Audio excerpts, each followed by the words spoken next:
Time for this week's Making Waves segment with our radio partner, John DePetro from WPRO. John, welcome again. Thanks, Jim. All right, let's get right to it. Hot button issue number one, sex offenders in Cranston over at the Pastore Center in Harrington Hall. That's a shelter. Bad idea? It is a bad idea. I mean, Gene, when you talk about Cranston, all right, number one, they have the prison. So you can't say they're guilty of NIMBY, not in my backyard. Number two, they have the homeless shelter.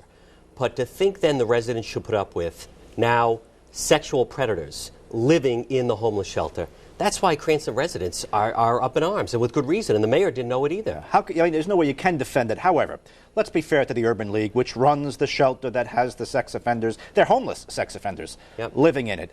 What do you want to do with these guys? Well, where would you? Nobody wants them near them. Right. But it's one thing to agree to run a homeless shelter, but then to have sexual predators and sex offenders, convicted sex offenders, and say you're going to bring even in more. Now, they get paid to house them. Right. So I think that's pushing the limit. You're near 3 schools. The residents were going nuts at a Cranston East meeting. I understand Dennis Langley's in a tough position, but I'm with the mayor and the city. I don't want it in my backyard. Yeah, they're in Providence, too, in a shelter also run by the Urban League. They are, and that's up to the city residents of Providence to maybe object to the mayor. Yeah, they said they've had no problem. Well, there have been some reports of some people from the shelter hanging around at one of the schools. This is a problem, and I think Cranston has gone the extra yard. No one would want a prison built right now, but to go the next level, I understand why people are upset. Yeah, I want to know why the neighbors weren't notified under the notification rules.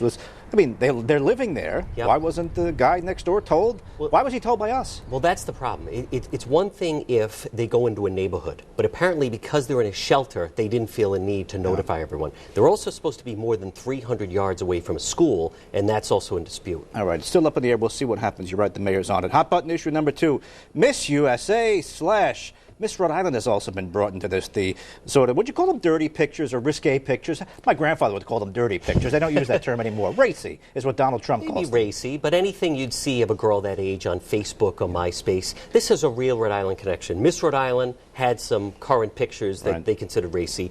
The Miss California representative is Shayna Moakler from Barrington, and one of the judges was Claudia Jordan.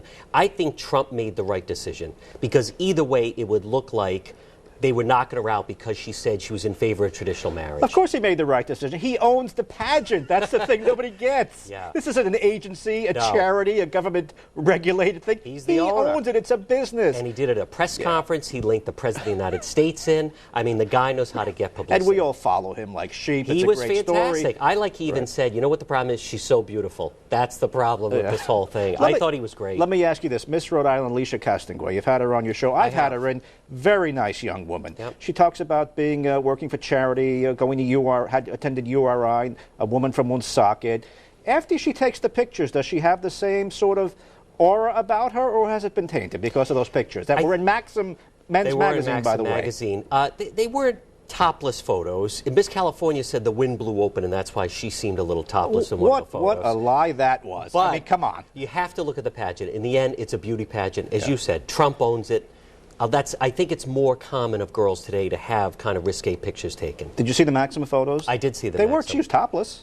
I mean, she's got her hands covered, but suggestively done, though. Yeah. So I didn't have a problem with it. You're okay with all of it? I am. All right. You know, I'm fine with it too, and I wish they'd all go away. And Donald Trump is playing us like a fiddle. He is. All right. Final question now. Bad roads in Rhode Island. What a surprise.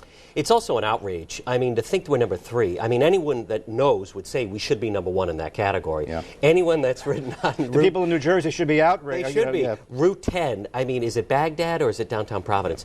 How is it? Isn't it ironic, Gene? The smallest state, and we have the worst roads. I mean, that should be the one thing that we get right. If you're running for governor, platform number 1, I'll fix your roads. Don't talk about anything else. I'll fix the potholes. Yeah. But, you know, unemployment's a problem, and the economy's a problem, and also some of the worst roads. All right. Thanks for coming in. See you next week.